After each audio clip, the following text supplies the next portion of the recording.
ধৈর্য এমন একটা জিনিস যেটা নবীদের গুণ। প্রত্যেকটা নবী ধৈর্যশীল ছিলেন, প্রত্যেকটা নবী সবের ছিলেন, প্রত্যেকটা নবীকে আল্লাহ তাআলা শক্তির মতো একটা অসাধারণ ক্ষমতা দিয়েছিলেন। প্রিয় ভাইয়েরা, সবর হচ্ছে এমন একটি হাতিয়ার, এমন একটি যন্ত্র যা কখনো ব্যর্থ হয় না। সবর এমন একটি যন্ত্র যা কখনো বৃথা যায় না, এবং সবরকে আল্লাহ তাআলা এমন একটি তীর বানিয়েছেন যা কখনো লক্ষ্যভ্রষ্ট হয় না, এবং সবরকে আল্লাহ তাআলা এমন একটি দুর্গ বানিয়েছেন যা কখনো ধ্বংস হয় না। একটা বিষয় খেয়াল রাখেন, ওয়াসবিরু ইন্নাল্লাহা মা'আস সাবিরিন। আল্লাহ তাআলা বলেছেন তোমরা ধৈর্যশীল হও, এবং মনে রেখো যে সবর করে, যে ধৈর্যশীল হয়, তার সঙ্গী হয় একজন, তিনি কে? আল্লাহ তার সঙ্গী হয়। এখন প্রশ্ন হচ্ছে যে সবর, ওয়াই সবর ইজ মোস্ট ইম্পর্ট্যান্ট? সবরটা গুরুত্বপূর্ণ কেন? আমার চোখে চোখ রাখেন, আমি একটু বোঝাবার ট্রাই করি যে সবরটা গুরুত্বপূর্ণ কেন। আচ্ছা, একটু ফিল করেন যে আমাদের জীবনে একটা বিপদ আসছে। হয় আমার বাবা মারা গিয়েছে, আমার জব আমি লস করে ফেলেছি, জব হারায় গেছে, অথবা আমার কোনো ইনজুরি হয়েছে, কোথাও আঘাত লেগেছে। আচ্ছা বলেন তো, এই সমস্ত প্রত্যেকটা ড্যাঞ্জারে আমার দিকে তাকান, ধৈর্য ছাড়া কোনো গতি কি আছে? কোনো গতি নাই। There is no alternative way of সবর। সবরের কোনো প্রকার কোনো বিকল্প রাস্তা নেই। সবর হচ্ছে মুমিনের জীবনের সফলতার সবচেয়ে বড় হাতিয়ার। তবে আমি আজকে আলোচনাটা একটু লম্বা করব, এই জন্য সবর এটা মেয়েদের জন্য জরুরি, ছেলেদের জন্য জরুরি, সবার জন্য জরুরি। কারণ পরীক্ষা শুধুমাত্র ছেলেদের জীবনেই আসে না, মেয়েদের জীবনেও পরীক্ষা আসে না নাই? একজন মেয়ে যে বিয়ে করেছে, আব্বা আম্মার ঘর সংসার সব ছেড়ে আসছে, এসে দেখছে যার জন্য সব ছেড়ে আসছে সে তার মতো না, স্বামী খারাপ। এরকম মাঝে মাঝে হয় না? তো এই যে মেয়েটার শ্বশুর বাড়ি খারাপ, শাশুড়ি খারাপ, স্বামী খারাপ, তার জীবনেও সবরের দরকার আছে না নাই? আরেকজন মেয়েকে না আপনি ভাবেন, যে মেয়েটা বিয়ে করেছে, জাস্ট মনে করেন 1 মাস হয়েছে, 1 মাস পরেই তার স্বামী মারা গিয়েছে, বিধবা হয়ে গিয়েছে। এই মেয়েটার জীবনও সবরের দরকার আছে না নাই? তার মানে লাইফের একটু গভীরভাবে ভাবলে বুঝবেন যে লাইফের প্রত্যেকটা স্টেপে স্টেপে ধৈর্যের বিকল্প কোনো রাস্তা হতে পারে। You must have to be patient. In every kind of situation, you must have to be patient. যতটা কষ্ট আসুক না কেন, ধৈর্য আমরা হারাবো না। রাজি আছেন তো ইনশাআল্লাহ? আচ্ছা, আমি কোরআন থেকে কিছু এক্সাম্পল দিব ধৈর্য কাকে বলে, নবীদের ধৈর্য কেমন ছিল, এবং আমি হাদিস থেকেও কিছু এক্সাম্পল দিব যে কিভাবে আমরা ধৈর্যশীল হতে পারি। এবং মহিয়সী নারী যারা ছিল, যেমন আম্মা জান আয়েশা রাদিয়াল্লাহু তাআলা আনহা, এবং নবীজির ফার্স্ট ওয়াইফ যিনি ডিভোর্সি ছিলেন, তিনি হচ্ছেন খাদিজাতুল কুবরা রাদিয়াল্লাহু তাআলা আনহা, যাকে নবীজি বিয়ে করেছিলেন কত বছর বয়সে বলতে পারবেন? 40 বছর। কত বছর? তার জীবন থেকে আমরা সবরের শিক্ষা কেমন করে নিতে পারি? আয়েশা রাদিয়াল্লাহু তাআলা আনহার জীবন থেকে আমরা সবরের শিক্ষা কেমন করে নিতে পারি? আমরা এখান থেকে শিক্ষা গ্রহণ করার ট্রাই করবো। সকলে বলেন ইনশাআল্লাহ। আচ্ছা, ফর এন এক্সাম্পল, মনে করেন কেউ আপনাকে অপবাদ দিয়েছে, আপনি কাজটা করেন নাই, আপনি এই ক্রাইমটা করেন নাই, তাও মানুষ আপনাকে ব্লেম করছে। আপনার কোনো হারাম অ্যাফেয়ার নাই, মানুষ আপনাকে ব্লেম করছে যে আপনার একটা হারাম অ্যাফেয়ার আছে। এটাকে আমরা বাংলাতে বলি অপবাদ। আমরা বলি কি? অপবাদ বা তহমত। আমি যেটা করি না সেটা মানুষ আমাকে মনে করে এবং আমাকে ব্লেম করে, এটার নাম হচ্ছে অপবাদ। আমি জাস্ট ছোট্ট একটা হাদিস বলবো। আগে প্রশ্ন করি, নবীজির একজন কুমারী স্ত্রী ছিলেন, যেই একমাত্র স্ত্রী, কখনো বিয়ে করেন নাই, তার ডিভোর্স হয়নি, তার স্বামী মারা যায়নি। তার নামটা কি প্রিয় ভাইয়েরা? আয়েশা রাদিয়াল্লাহু তাআলা আনহা। ছোট্ট একটা হাদিস শেয়ার করছি। নবীজির মোট স্ত্রী ছিল কয়জন বলেন তো? 11 জন। জোরে বলেন কয়জন? 11 জন। 11 জন স্ত্রীকে নবীজি ঘুরতে নিয়ে যেতেন। তবে এটা একটা সিস্টেম ছিল, লটারি সিস্টেম। নবীজি একটা বাক্সে সবার নাম লিখে রাখতেন, যার নামটা উঠতো তাকে নবীজি ঘুরতে নিয়ে যেতেন। সুবহানাল্লাহ পড়ে। What an amazing system.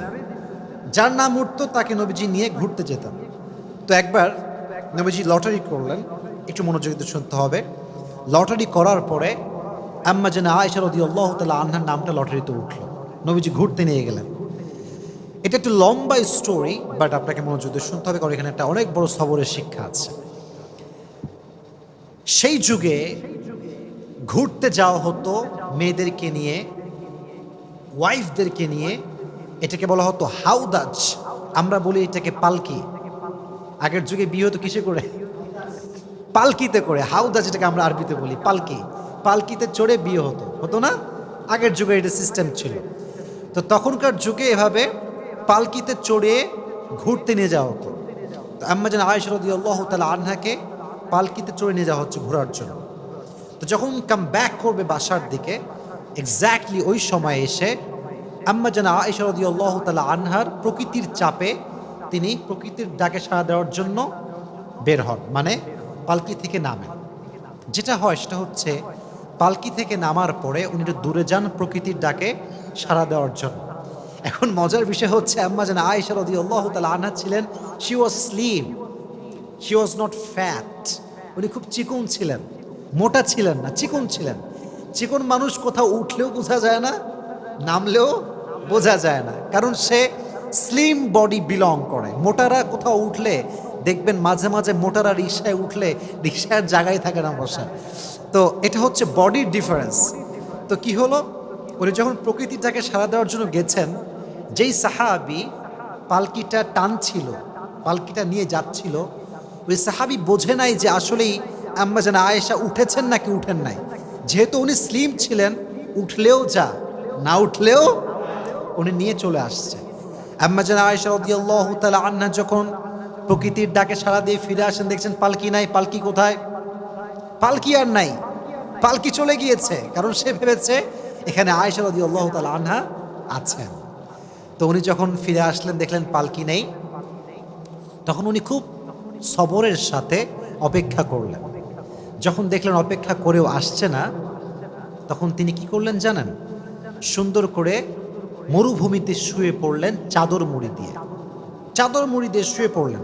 অনেক লম্বা স্টোরি, আমি প্রেসাইজলি বলছি, but there is a lesson, very important lesson, অনেক গুরুত্বপূর্ণ একটা শিক্ষা আছে।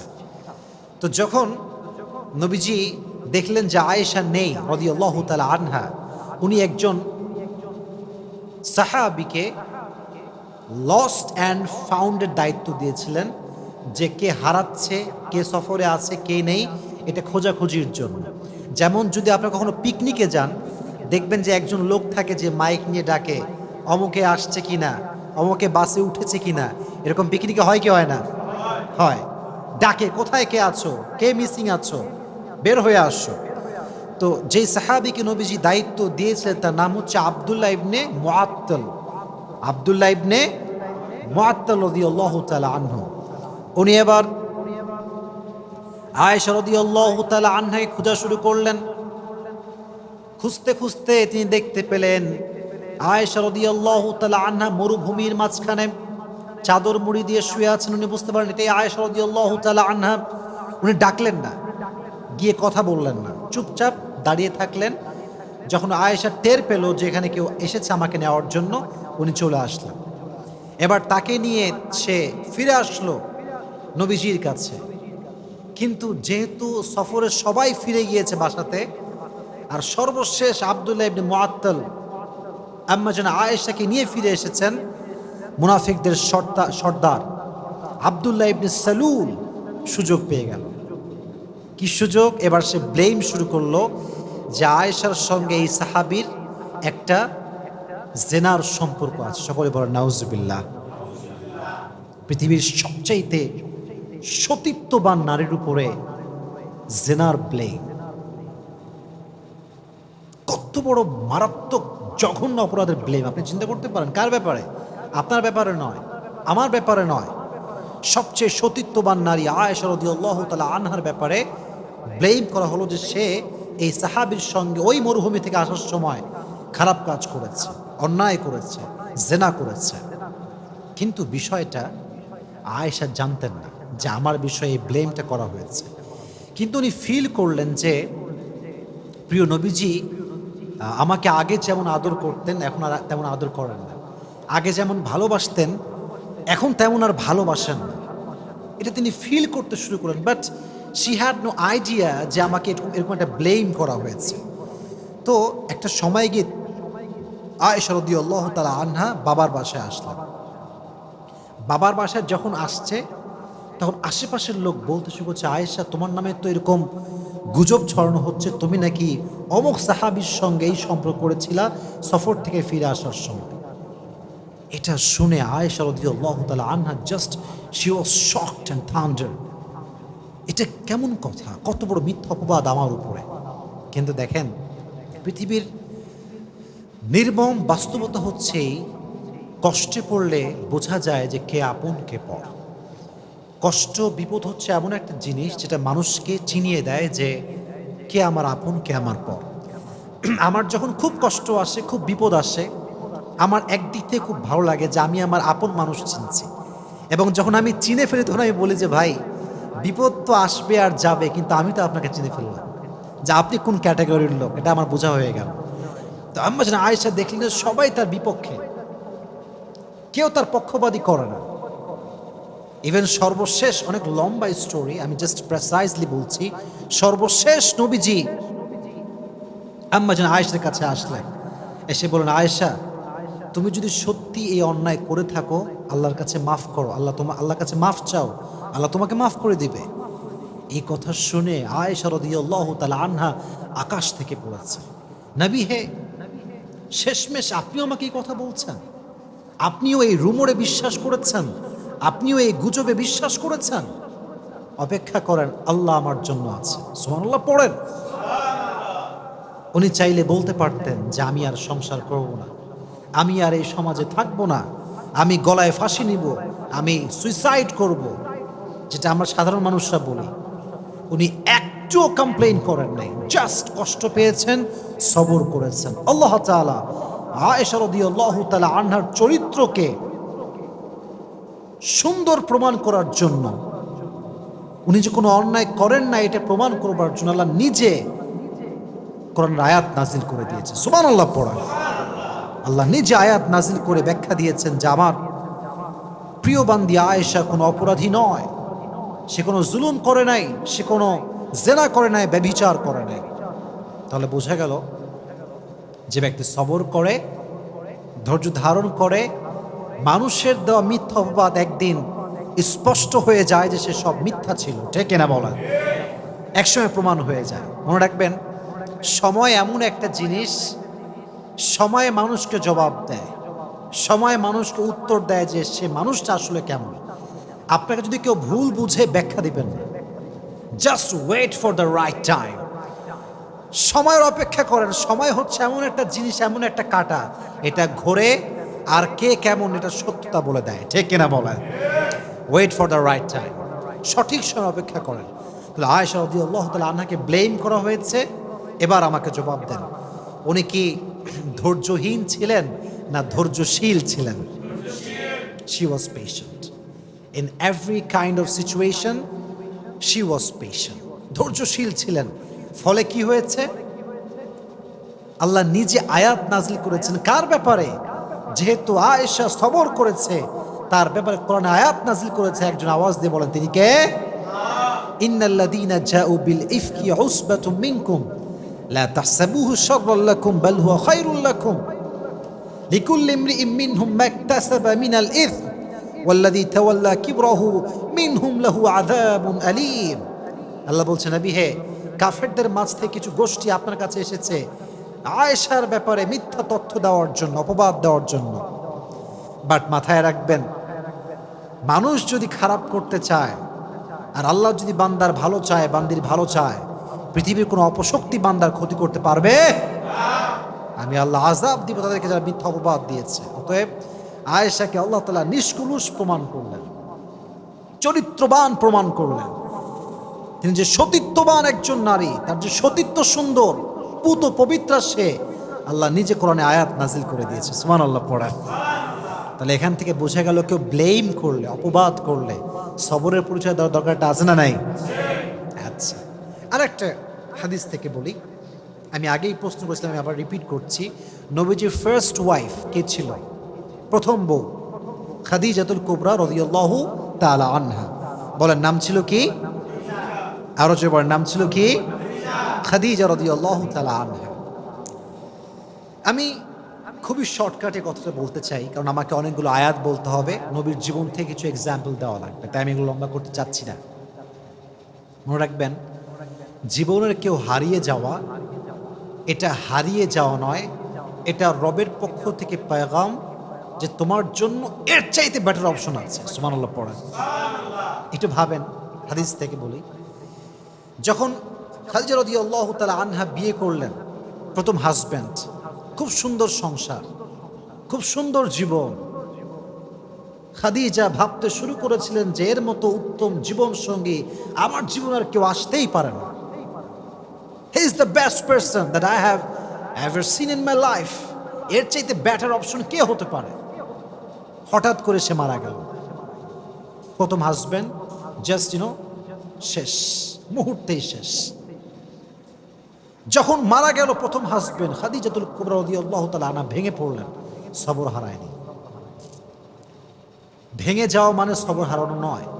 আপনি তো ভাঙবেন, কারণ আপনি মানুষ, বাট ভেঙে যাওয়ার পরেও যদি আপনি আবার দাঁড়াতে পারেন তাহলে আপনি ধৈর্যশীল, ঠিক কিনা বলেন? তো উনি ভেঙে পড়লেন, বাট সবর হারান নাই, ধৈর্য হারান নাই। সেকেন্ড টাইম আবার বিয়ে করলেন। একজন মেয়ে যখন ডিভোর্স হয়ে বা স্বামী মারা যাওয়ার পরে আবার বিয়ে করে, জীবনটা এত সহজ হয় না।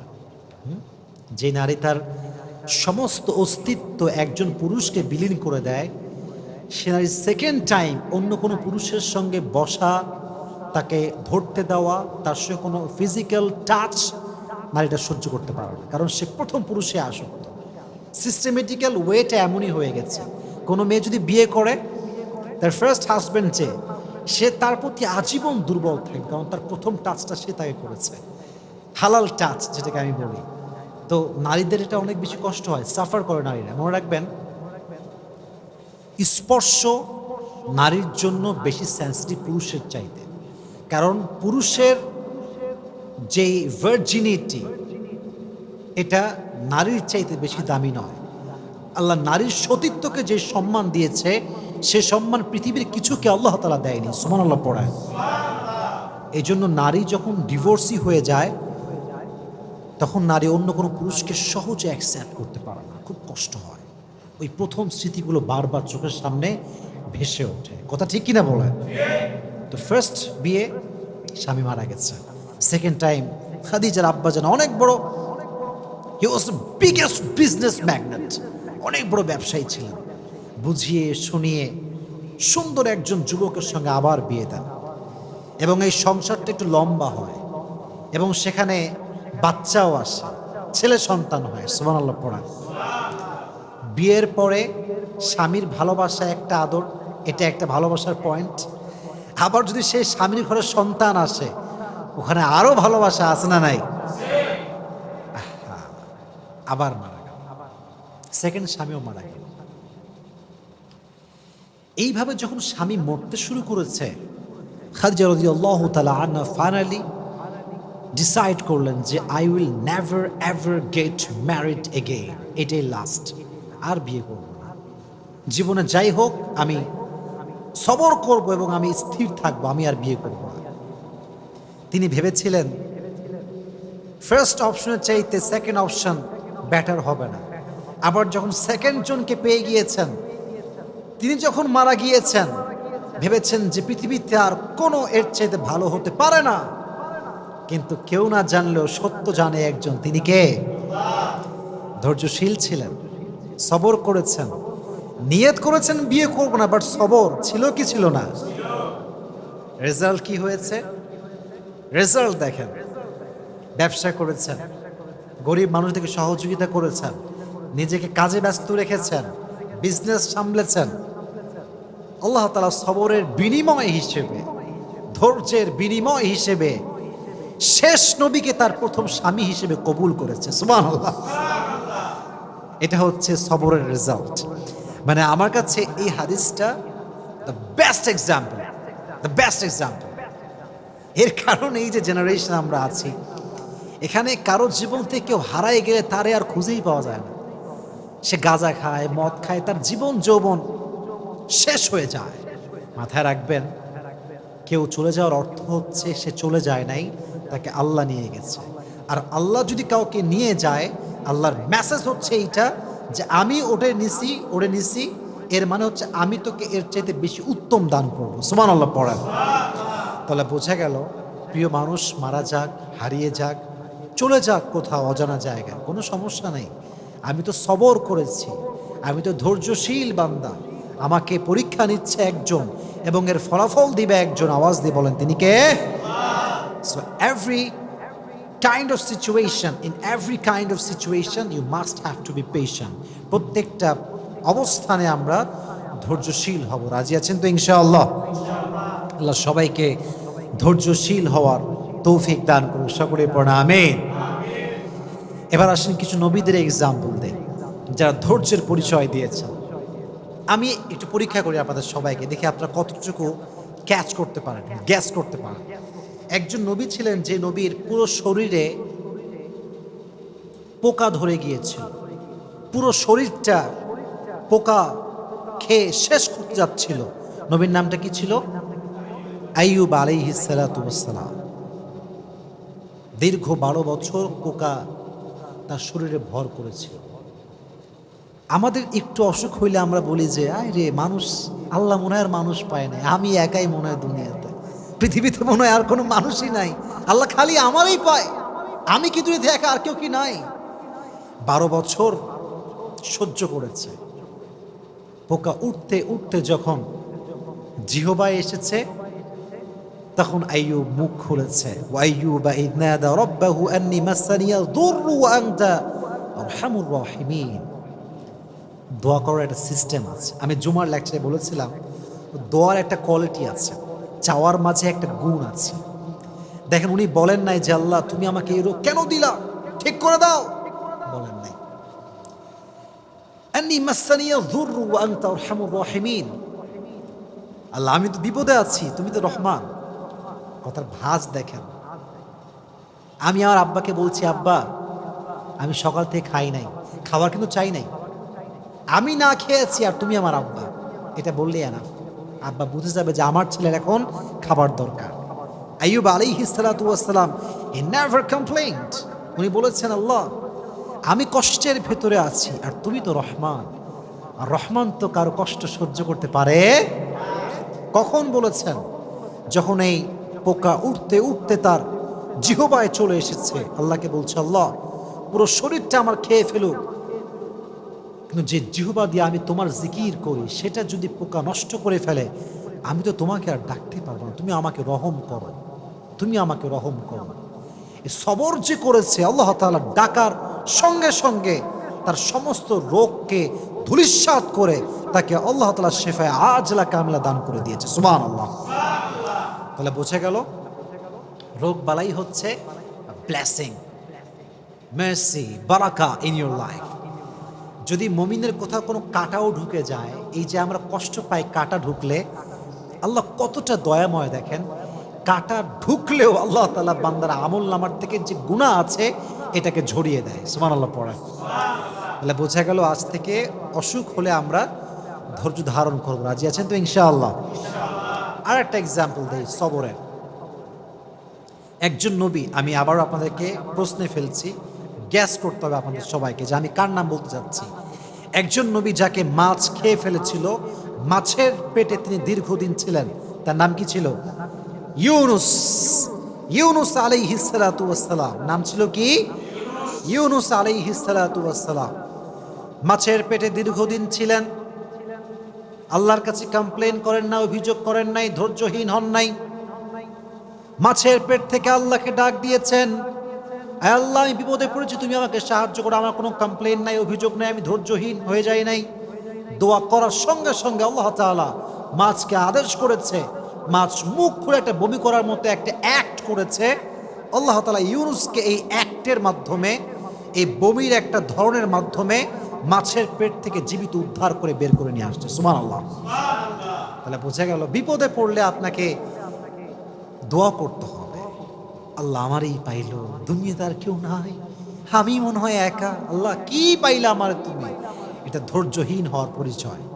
অতএব সবরও থাকবে, দোয়াও থাকবে। বলেন আমার সঙ্গে, সবরও থাকবে, সবর আছে যার সঙ্গে দোয়াও আছে যার, তার সফলতা কেউ আটকাতে পারবে না। সুবহানাল্লাহ পড়ান।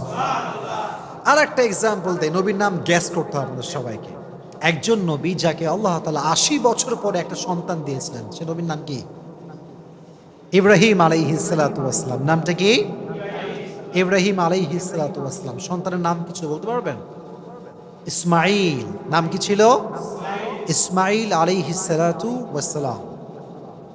সবর কাকে বলে একটু বুঝাই আপনাদেরকে, শর্টকাটে বোঝাচ্ছি।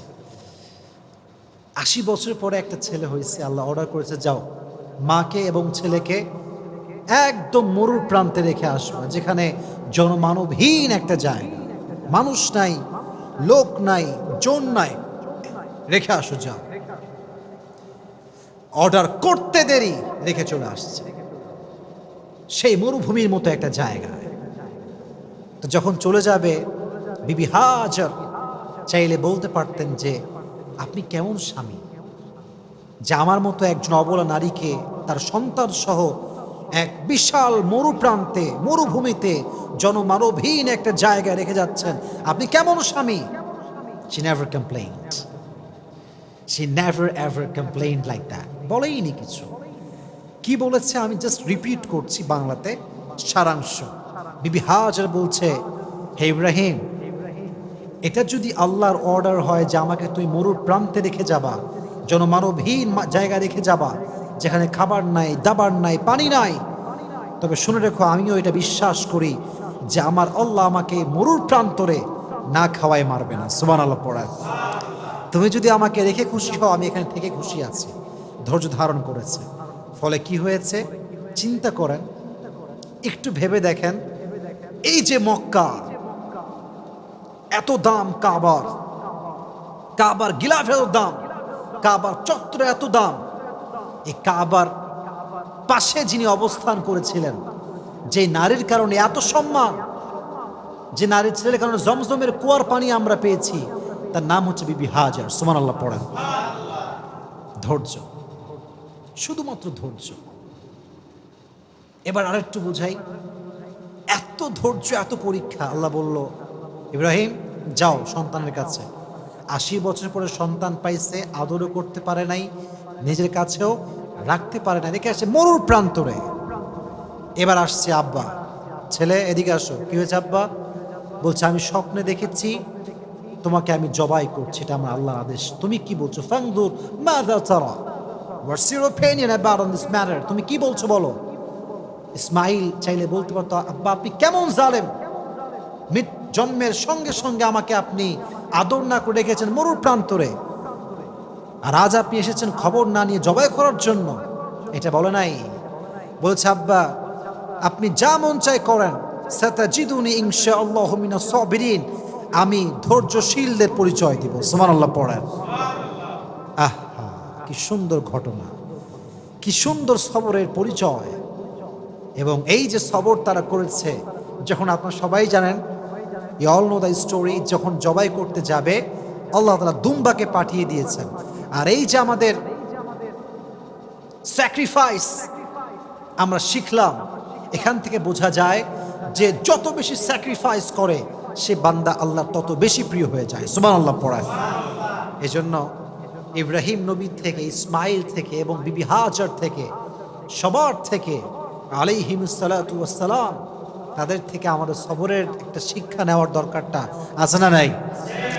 আমি আর দুইজন নবীর এক্সাম্পল দেব, দুইজন নবী জাস্ট। বলেন একজন নবী ছিলেন যেই নবীকে তার ভাইয়েরা ধরে এনে কুয়ার ভিতরে ফেলে দিয়েছিল, সে নবীর নাম ছিল কি? সবাই বলেন নাম ছিল কি? ইউসুফ আলাইহিস সালাতু ওয়াস সালাম। অনেক লম্বা কথা, আমি ওইটা বলবো না, আমি জাস্ট মূল লেসনটা বলবো। সাইয়েদনা ইউসুফ আলাইহিস সালাতু ওয়াস সালাম যখন যুবক, উঠতি বয়সী যুবক, বাচ্চা বাচ্চা ভাব, এখনো যুবক হয়ে পারে নাই, তার সবগুলো ভাই তাকে নিয়ে কুয়ায় ফেলছে, শুধুমাত্র হিংসার কারণে।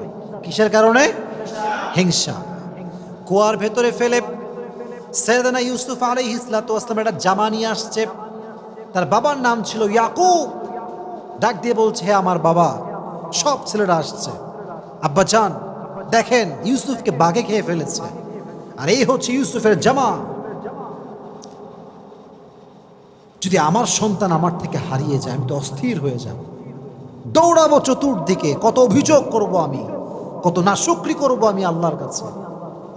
ইয়াকুব আলাইহিস সালাতু ওয়াস সালাম শুধু একটা ওয়ার্ড বললেন, ফাসবরুন জামিল। উনি বললেন, আমার জন্য ধৈর্যই সবচেয়ে উত্তম হাতিয়ার। সুবহানাল্লাহ পড়েন। আমার কাছে ধৈর্যই সবচেয়ে উত্তম হাতিয়ার। এই যে কথা তিনি বলেন, আল্লাহ তার প্রতিদান দিয়েছে। কিভাবে? অনেক লম্বা কথা।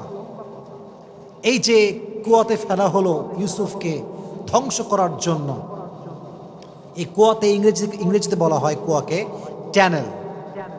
এটাকে বলা হয় কি? ট্যানেল। কুয়াকে বলা হয় ট্যানেল। এই কুয়াটা শুধুমাত্র কুয়া নয়, এই কুয়াটা হচ্ছে সাইয়েদনা ইউসুফকে সাধারণ ঘর থেকে নিয়ে এসে রাজ সিংহাসনে বসাবার কুয়া। সুবহানাল্লাহ পড়া। লম্বা কথা, আমি অত কথা বলতে চাই না। যখন তিনি মিশরের অর্থনৈতিক যে মন্ত্রী বলা হয়, তিনি হলেন ফিনান্স মিনিস্টার, অর্থমন্ত্রী তিনি হলেন। তো যখন কেনানে অভাব দেখা দিল, তার সব ভাইগুলো ইউসুফের কাছে আসছে সাধারণ মানুষ হয়ে সাহায্য নেওয়ার জন্য। তো অনেক লম্বা কথা, যখন তারা আসছে অনেক কথাবার্তার পরে তারা বুঝতে পেরেছে যে এটা হচ্ছে ইউসুফ। এর নাম কি? ইউসুফ। তো ইউসুফ আলাইহিস সালাতু ওয়াস সালাম বলেন, যাও, তোমাদেরকে আমি মাফ করে দিলাম, এবং মাথায় রেখো, ইন্নাহু মাইয়াত্তাকি ওয়া ইয়াসবির ফাইন্নাল্লাহা লা ইউযিউ আজরাল মুহসিনিন। নিঃসন্দেহে যারা আল্লাহকে ভয় করে এবং ধৈর্যশীল হয় তাদের বিনিময়কে আল্লাহ তাআলা কখনো নষ্ট করে দেয় না। সুবহানাল্লাহ।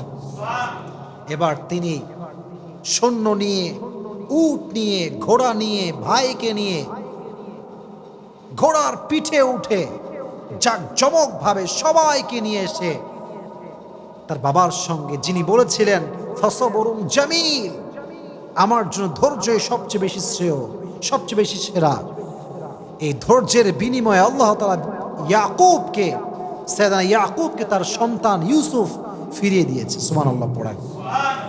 তাহলে ইউসুফ আলাইহিস সালাতু ওয়াস সালামের জীবন থেকে আমরা শিক্ষা পেলাম এটা, যে সবর ছাড়া জীবনে কোনো গতি হতে পারে। সাইয়েদনা ইয়াকুব আলাইহিস সালাতু ওয়াস সালামের জীবন থেকে আমরা এটা বুঝলাম, সবর ছাড়া জীবনে কোনো গতি হতে পারে। এবার আসুন সর্বশেষ এক্সাম্পল। পৃথিবীতে ধৈর্যের প্রতীক ছিলেন একজন মানুষ, যার উপরে ধৈর্যশীল মানুষ জীবনে আর কেউ আসে নাই, পৃথিবীতে আর কেউ আসে নাই। He was out of any kind of comparison. তিনি ছিলেন সবচেয়ে ধৈর্যশীল। ধৈর্যের ক্ষেত্রে তার কোনো তুলনা হয় না, কোনো কম্পেয়ার হয় না। তিনি হচ্ছেন সাইয়্যিদুল কাউনাইন, সাইয়্যিদুল মুরসালিন, বিশ্ব মানবতার মুক্তির দূত নবী মুহাম্মদুর রাসূলুল্লাহ সাল্লাল্লাহু আলাইহি ওয়াসাল্লাম। ধৈর্যের প্রতীক, ধৈর্যের প্রতীক ছিলেন তিনি। মারাত্মক লেভেলের ধৈর্য ছিল তার। তার ধৈর্য যে কত বেশি আপনি চিন্তা করতে পারবেন না। একজন মানুষ যার এই ছোট্ট বয়সে সে তার মাকে হারিয়েছে, যখন সে পৃথিবীতে আসে নাই তার আগে তার বাবাকে হারিয়েছে, বড় হয়ে চাচাকে পেয়েছে, চাচা মারা গিয়েছে, দাদাকে পেয়েছে, দাদা মারা গিয়েছে, মাথার উপরে বট বৃক্ষ ছিল তার স্ত্রী খাদিজা, সেও মারা গিয়েছে। একটা মানুষ আর কত হারাতে পারে? একটা মানুষের সবচেয়ে বড় জায়গায় তো হচ্ছে আব্বা এবং মা। যার জীবনে বাপ মা নাই তার জীবন তো কিছুই নাই, তার পুরো জীবনটাই তো কষ্টে ভরা। নবীজি জন্মের আগে চলে গিয়েছে বাবা, জন্মের পরে চলে গিয়েছে মা, চাচা হারায় গেছে, দাদা হারায় গেছে, বিয়ে করেছে নিজের স্ত্রী খাদিজা, যে সমস্ত সম্পত্তি নবীর পায়ের সামনে বিলীন করে দিয়েছে ইসলামের জন্য, সেও মারা গিয়েছে। নবী কখনো আল্লাহর কাছে অভিযোগ করেন না যে আল্লাহ আমি তো তোমার নবী, তুমি তো আমার আল্লাহ তুমি আমায় কেন কষ্ট দিচ্ছ? নবীজি কমপ্লেন করেন নাই, সবরের পরিচয় দিয়েছে। He was patient in every kind of situation. কখনো কমপ্লেন করেন না, অভিযোগ করেন নাই, প্রতিটা মুহূর্তে ধৈর্যশীল ছিলেন তিনি। তায়েফের ময়দানে যখন নবীজি দাওয়াত দেওয়ার জন্য গেলেন কাফেরদেরকে, সবাই আপনারা ঘটনা জানেন, তা দাওয়াত অ্যাকসেপ্ট করলো না। নবীজি প্রায় কয়েকশো কিলোমিটার রাস্তা পাড়ি দিয়ে আসছেন, ক্লান্ত মানুষ। উনি বললেন, তায়েফবাসী শোনো, তোমরা যেহেতু আমার দাওয়াত গ্রহণ করলে না, তোমাদের কাছে আমার অনুরোধ, তোমরা মক্কায় খবরটা ছড়িয়ে দিও না। যদি মক্কার কাফেররা জানতে পারে তাহলে আমাকে জুলুম করবে। কাফেররা কে কার কথা শোনে? নবীজি বের হওয়ার আগে কাফেররা মক্কায় খবর পৌঁছে দিল যে মুহাম্মদ মক্কার থেকে এখানে তায়েফের জমিনে দাওয়াত দেওয়ার জন্য আসছে, আমাদেরকে কবুল করে না এই দাওয়াত। সব তায়েফের দুষ্টু ছেলে পেলে বাচ্চাদেরকে নবীজির পেছনে লেলিয়ে দিয়েছে, যাও তোমরা মুহাম্মদকে পাথরের আঘাত করো, বৃষ্টির মতো পাথরকে তোমরা বর্ষণ করো। আমি যখন রেলগেটে যাই, আমি জাস্ট এটা ফিল করি। রেলগেটে দেখবেন যে প্রত্যেকটা রেল লাইনের মাঝখানে এরকম বড় বড় পাথর থাকে, দেখছেন আপনারা সবাই, এরকম শক্ত শক্ত পাথর। আমি জাস্ট এটা ফিল করি, যদি এই পাথরটা তুলে আমি আসিফকে কেউ আঘাত করে আমার কি হবে? আমি কি আদৌ সহ্য করতে পারবো এই আঘাতটা? তখন আমি ফিল করি যে তায়েফের জমিনে আমার নবীকে এর চাইতে বড় বড় পাথর দিয়ে মেরে রক্তাক্ত করা হয়েছে। নবীর রক্ত পড়েছে, নবীর রক্তে পুরো মাটিটা ভিজে গেছে। নবীজির রক্তে পড়ে বেহুশ হয়ে গেছে। সাহাবী এসে ধরেছে, ধরে উঠাইছে, নবী হে এবার তো বদদুয়া করেন, এবার তো বদদুয়া করে ফেলেন, আর কত সহ্য করবেন? নবীজি বলছে, শোনো, আমি তো বদদুয়া করার জন্য আসি নাই, হয়তো আমার দাওয়াত তায়েফের লোকরা কবুল করে নাই, তো কি হয়েছে, নেক্সট জেনারেশন যে হবে তারা হয়তো বা ইসলামকে গ্রহণ করবে। সুবহানাল্লাহ পড়া। পাথরের আঘাত খেয়ে রক্তাক্ত হয়ে গিয়েছে, ধৈর্য হারায়নি, শক্তি হারায়নি, জুলুমের শিকার হয়েছে, কাউকে বদদুয়া করে নাই, সর্বাবস্থায় ধৈর্যের পরিচয় দিয়েছিলেন, সর্বাবস্থায় দিয়েছেন। আজকে আমাদের অভাব আসলে আমরা কত কথা বলি, টাকা নাই, আমার কাছে এইটা নাই, এইটা নাই, I don't have anything, just complain. আছে কিন্তু সব, শুকরিয়া নাই। যার শুকরিয়া যত বেশি তার নিয়ামত তত, যার অশুকরিয়া, যার নাশুকরিয়া যত বেশি তার নিয়ামত তত বেশি কম। ঠিক না বলা? ধৈর্যশীল হতে হবে, সবের হতে হবে, এবং শাকের অর্থাৎ গ্রেটফুল, শুকর গুজার হতে হবে, কৃতজ্ঞ বোধ হতে হবে। আল্লাহ তুমি আমাকে যা দিয়েছো, what ever I have, I am happy with that. আমি আলহামদুলিল্লাহ খুশি আছি। আমার বাড়ি নাই তাও খুশি, আমার গাড়ি নাই তাও খুশি। আল্লাহ তুমি জাস্ট আমার হলেই আমার চলবে ইনশাআল্লাহ।